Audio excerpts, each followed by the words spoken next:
Hello learners, आज के इस वीडियो में हम कवर करेंगे कि इंटरसेक्शन ऑफ सेट के वेन डायग्राम कैसे बनाए जाते हैं और कैसे रिप्रेजेंटेशन किया जाता है, वेन डायग्राम्स में डिफरेंसेस कैसे रहते हैं और उनकी प्रॉपर्टीज़ जो हैं उसके वेन डायग्राम कैसे बनते हैं। तो स्टार्ट करते हैं एक सिंपल से फिनोमिना से। यहाँ पे हमारे पास एक सेट है फुटबॉलर्स का। तो यहाँ पर हमने देखा कि एक सेट है ए जिसमें ऑल प्लेयर्स ऑफ फुटबॉल हैं और एक सेट है बी जिसमें ऑल प्लेयर ऑफ क्रिकेट हैं। तो हमारे पास दो सेट हैं जिसमें फ़ुटबॉल खेलने वाले प्लेयर्स हैं और क्रिकेट खेलने वाले प्लेयर्स हैं। तो हमें यहाँ पे अगर इंटरसेक्शन निकालना है तो इंटरसेक्शन का मतलब है हमें वो नंबर फाइंड करना है जो लोग फुटबॉल भी खेलते हैं और जो लोग क्रिकेट भी खेलते हैं। तो इंटरसेक्शन का मतलब है कि अगर इन दोनों में से कुछ खिलाड़ी ऐसे भी हैं जो फ़ुटबॉल खेलना भी जानते हैं, मीन्स फुटबॉल में भी इंटरेस्टेड हैं और क्रिकेट में भी इंटरेस्टेड हैं, तो ये वाले सेट में जो यहाँ पे बीच वाले पोर्शन में जो चीज़ें यहाँ पे इस टाइप से रिप्रेजेंट की गई हैं ये वाली, तो ये जो चीज़ें हैं यहाँ पे रिप्रेजेंट होने वाली सारी चीज़ें इंटरसेक्शन फॉर्मेट में आएंगी। मींस इसी रीज़न को हम शेडेड करेंगे वेन डायग्राम बनाते टाइम पे। ठीक है, तो हम बढ़ते हैं आगे की स्टेप पे। तो आगे हम देखेंगे कि इंटरसेक्शन ऑफ सेट जब हम निकालेंगे तो उनमें कितने तरीके के वेन डायग्राम बनते हैं। स्टार्टिंग में तो हम तीन तरीके के मेनली वेन डायग्राम बनाते हैं, जिसमें फर्स्ट हम बनाते हैं when elements are common. Means ऐसे सेट जिसमें मिनिमम वन एलिमेंट कॉमन होता है। ठीक है, तो उनका जो डायग्राम है, वेन डायग्राम है, वो कैसे बनता है उसको देखते हैं। तो इस टाइप से हम एक स्ट्रक्चर लेते हैं और वहाँ पे देखते हैं कि हमने सेट ए लिया है। तो एक सेट ए है, इस सेट को अगर हम ऐसे देखें कि इसमें कोई एक एलिमेंट ऐसा है, मान लेते हैं ये सेट ऑफ अल्फ़ाबेट है और दूसरा वाला जो सेट है ये सेट ऑफ वॉवल्स है, सेट बी। तो इसमें क्या होगा, इस वाले सेट के लिए हमें देखना पड़ेगा कि जो बीच का शेडेड रीजन आता है, तो बीच का जो रीजन है यहाँ वाला ये इंटरसेक्शन आएगा। इसका मतलब होता है कॉमन एलिमेंट का। तो यहाँ वाला पोर्शन ही इंटरसेक्शन रहेगा, बाकी के जो साइड रीजन हैं वो इंटरसेक्शन नहीं आएंगे। जबकि यूनियन में क्या होता है, यूनियन में जस्ट इसके अपोजिट होता है कि यहाँ पर पूरा रीजन शेडेड रहता है। ए और बी जितने दोनों सेट हैं पूरा रीजन शेडेड रहता है, पर कॉमन एलिमेंट्स बीच वाले पोर्शन में लिखे जाते हैं। यहाँ पे कॉमन एलिमेंट यहाँ लिखे जाते हैं और बाकी शेडेड रीजन तो पूरा ही रहता है क्योंकि दोनों एलिमेंट्स काउंट होते हैं दोनों सेट्स के। और इंटरसेक्शन में क्या होता है, इंटरसेक्शन में शेडेड रीजन रहता है सिर्फ इतना ही वाला, और यही पे जो कॉमन एलिमेंट होते हैं सिर्फ वही काउंट होते हैं।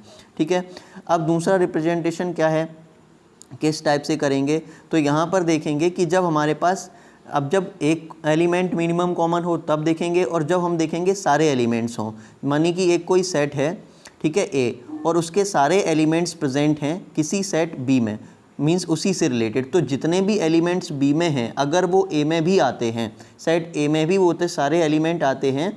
जैसे ए है, एक यूनिवर्सल सेट को ले लेते हैं, या फिर ए सेट ऑफ अल्फ़ाबेट है, तो यहाँ पर देखते हैं कि बी है, बी में कोई जो सेट आता है तो B of set of vowels है, तो यहाँ पे क्या होगा कि बी पूरा अल्फ़ाबेट में आएगा। यहाँ पे क्या होगा, ये सेट ऑफ अल्फ़ाबेट्स है और ये जो सेट है इसमें दूसरे वाले में हम देख लेते हैं ये कोई ए के साथ आता है पर उसके बाद 1 2 3 भी एलिमेंट्स हैं इस वाले पोर्शन में। तो यहाँ क्या होगा, सिर्फ कॉमन एलिमेंट काउंट होंगे। और इस वाले सेट में क्या होगा कि यहाँ पर सारे एलिमेंट दूसरे वाले सेट में प्रेजेंट हैं। तो इस वाले सेट के लिए हाँ, यहाँ पर बी में जो एलिमेंट हैं वो सारे एलिमेंट्स ए में प्रेजेंट हैं, तो इंटरसेक्शन का एरिया ये वाला पूरा जो बी पोर्शन है ये पूरा शेडेड रहेगा। ठीक है, अब देखते हैं नेक्स्ट पॉइंट पे क्या है। तो यहाँ पर इस टाइप में क्या होगा, ऑल एलिमेंट्स कॉमन होंगे, तो ए और बी का जो इंटरसेक्शन होगा वो वही होगा जो बी के एलिमेंट्स होंगे, क्योंकि बी में वो सारे एलिमेंट्स भी प्रेजेंट हैं जो ए में हैं। ठीक है, अब देखते हैं थर्ड पोर्शन। तो थर्ड में होगा जब कोई भी एलिमेंट कॉमन नहीं होगा, तो यहाँ पर एक सेट ए है और एक सेट बी है, इन दोनों का कोई भी एलिमेंट कॉमन नहीं है। इट मीन्स ये नल सेट मिलता है, इनका अगर हम इंटरसेक्शन कराते हैं तो एक एम्प्टी सेट मिलता है, क्योंकि इन दोनों सेट्स में कोई भी एलिमेंट जो है वो कॉमन नहीं है। तो इस टाइप के सेट से हमें फाई मिलता है। तो ए और बी का जो इंटरसेक्शन होता है वो फाई होता है इस कंडीशन में जब इनका कोई भी एलिमेंट कॉमन नहीं होता है। नेक्स्ट स्टेप में देखते हैं कि कम्यूटेटिव प्रॉपर्टी जो है उसको वेन डायग्राम के थ्रू कैसे समझेंगे। तो यहाँ पे हमने एक यूनिवर्सल सेट लिया, ठीक है, तो यूनिवर्सल सेट लेने के बाद दो यूनिवर्सल सेट लिए हैं, दोनों यूनिवर्सल सेट लेने के बाद इसमें एक सेट ए लिया, ठीक है, एक सेट ए लिया और एक सेट लिया बी। तो ए और बी सेट का अगर हम इंटरसेक्शन करते हैं तो यहाँ पर जो शेडेड रीजन आएगा, ये जो बीच वाला पोर्शन आ रहा है, यहाँ पे जो शेडेड रीजन आ रहा है, ठीक है, ये इंटरसेक्शन पोर्शन है। तो इंटरसेक्शन पोर्शन जो ए और बी के सेट से आएगा, सिमिलरली वही इंटरसेक्शन बी और ए के सेट से आएगा। मींस अभी हमने ए और बी को किया था, अब हम बी और ए को कर रहे हैं इंटरसेक्शन। दोनों का एलिमेंट्स कॉमन फाइंड करेंगे तो कॉमन जो पोर्शन होगा वो सेम आएगा, तो वेन डायग्राम दोनों के सिमिलर होंगे। और कम्यूटेटिव प्रॉपर्टी में होता क्या है, कम्यूटेटिव प्रॉपर्टी में हमने जो पढ़ा था उसके अकॉर्डिंग देखा था कि जब हम ए इंटरसेक्शन बी फाइंड करेंगे तो वो इक्वल टू होगा बी इंटरसेक्शन ए के, ठीक है। अब देखते हैं associative law of Venn diagram. तो एसोसिएटिव लॉ क्या है, तो एसोसिएटिव लॉ जस्ट उसी तरीके से जैसा लॉ हम एडिशन में यूज़ करते हैं, मींस किन्हीं दो का पहले ऐड करके उसमें थर्ड ऐड कर देते हैं, ठीक है, और फिर उसके बाद आगे वाले दो का ऐड करके उसमें फर्स्ट वाला ऐड कर देते हैं तो इक्वल आंसर मिलता है। पर यहाँ पे वो चीज़ हम समझ चुके हैं प्रीवियस वीडियो में। अब हम देखते हैं इनके वेन डायग्राम कैसे बनेंगे। तो यहाँ पर हमें दिखाया गया है कि पहले हमें क्या फाइंड करना है, ए इंटरसेक्शन बी। तो हमने दो सेट लिए, पहले एक ए और एक बी। इन दोनों का जब हमने इंटरसेक्शन कराया तो हमें ये पोर्शन शेडेड मिला, मींस दोनों का इंटरसेक्शन यहाँ मिला। फिर इसके बाद एक नया सेट है जिसका इंटरसेक्शन कराना है इस पूरे के साथ, तो ये ए इंटरसेक्शन बी यहाँ आ गया है। अब एक न्यू सेट है सी, इसका इंटरसेक्शन कराना है तो ये इस टाइप से बीच वाला पोर्शन आएगा। तो मीन्स क्या है कि यहाँ पे जो एक पोर्शन हमें दिख रहा है, ये वाला जो बीच का पोर्शन है इतना सिर्फ, तो ये इंटरसेक्शन पोर्शन है A B, A intersection B intersection C का। अब हम देखते हैं दूसरे वाले में। तो हमने पहले क्या किया, बी सेट लिया, ठीक है, फिर उसका इंटरसेक्शन कराया सी सेट के साथ। तो सी सेट के साथ इंटरसेक्शन कराने पर इस टाइप से प्रीवियस रीजन के जैसा हमने ए और बी में कराया था वैसा ही यहाँ पे हमें पोर्शन मिला।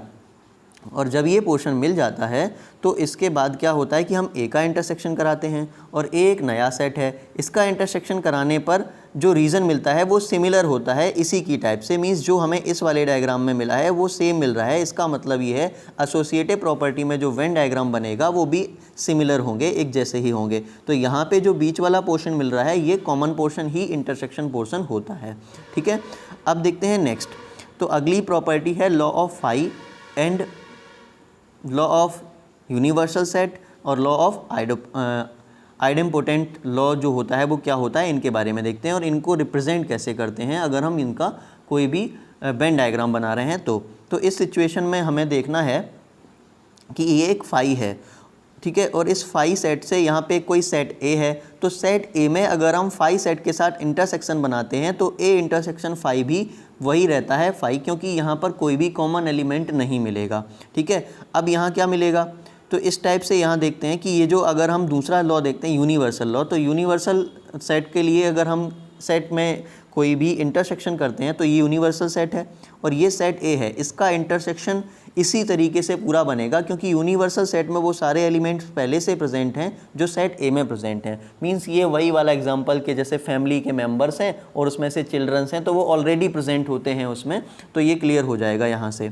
अब देखते हैं थर्ड जो आइडेम्पोटेंट लॉ है इसको कैसे वेरीफाई करेंगे, ठीक है। तो और इसका जो सेट है वो कैसे बनाएंगे। तो आइडेम्पोटेंट में आपको याद होगा हम लोगों ने जो डिस्कस किया था उसके अकॉर्डिंग आइडेम्पोटेंट लॉ में क्या होता है कि जब दो सेट लिए जाते हैं, मींस सेट ए और सेट ए दोनों इक्वल सेट का जब हम इंटरसेक्शन निकालते हैं तो इस सिचुएशन में बनता है आइडेम्पोटेंट सेट। तो आइडेम्पोटेंट सेट के लिए एक ये सेट है और सेट में हमने कोई भी पॉइंट लिया है तो वो दोनों इक्वली होंगे, मीन्स एक सिमिलर डायग्राम बनेगा और पूरा शेडेड रहेगा क्योंकि यहाँ पे सेम एलिमेंट्स दोनों में हैं और दोनों में कॉमन एलिमेंट्स आ रहे हैं। तो यहाँ पे दो बार जो कलर चेंजिंग हुई है कि पहले सेट ए था फिर दोबारा से भी सेट ए है तो पूरा डायग्राम शेडेड रहेगा, ठीक है।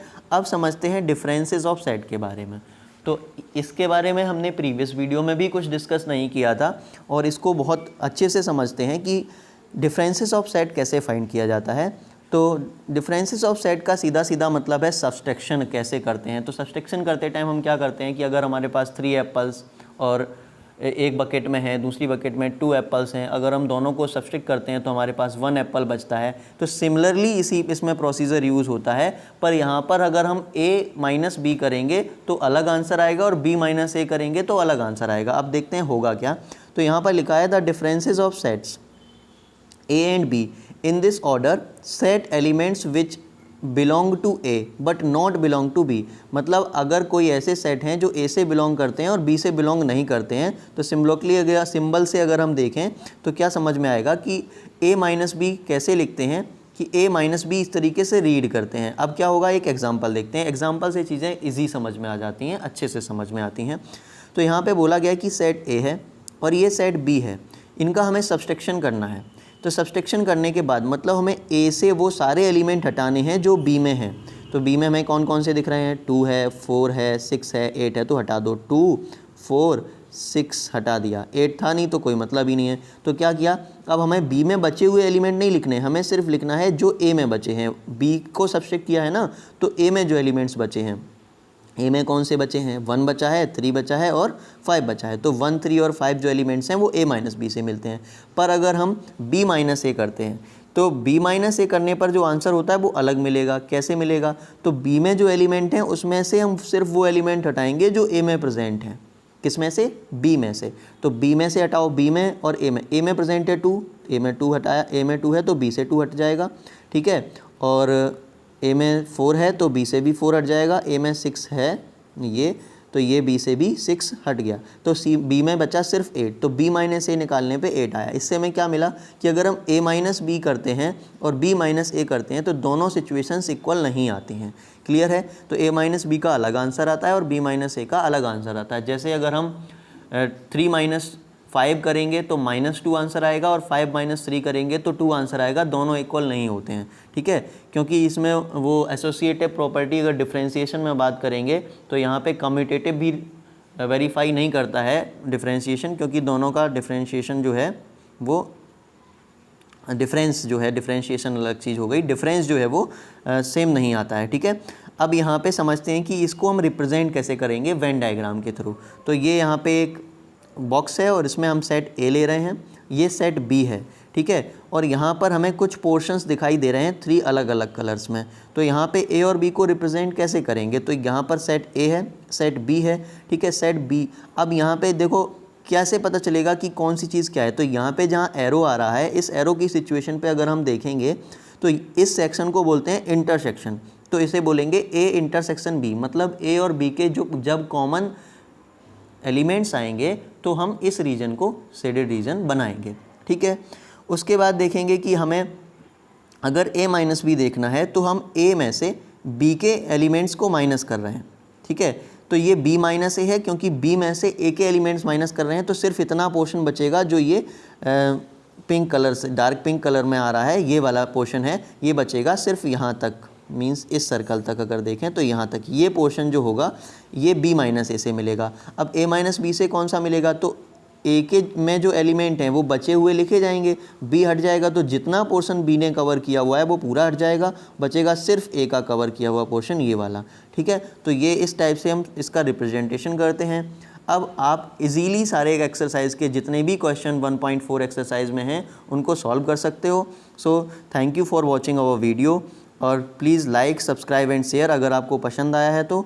और फाइनली यही कहेंगे कि सारी क्वेश्चंस को ट्राई करना एक बार, बाद में हम सारे क्वेश्चंस को डिस्कस करेंगे नेक्स्ट वीडियो में। तो अगले वीडियो में हम लोग डिस्कस करेंगे 1.4 एक्सरसाइज के सारे क्वेश्चंस को। चैप्टर एंड होने पर इम्पॉर्टेंट क्वेश्चन बोर्ड पर्पस से और वेरियस एग्ज़ाम लाइक जो मेंस वगैरह में क्वेश्चन पूछे जाते हैं उनसे रिलेटेड भी सारी चीज़ें डिस्कस करेंगे। सो थैंक यू फॉर वॉचिंग।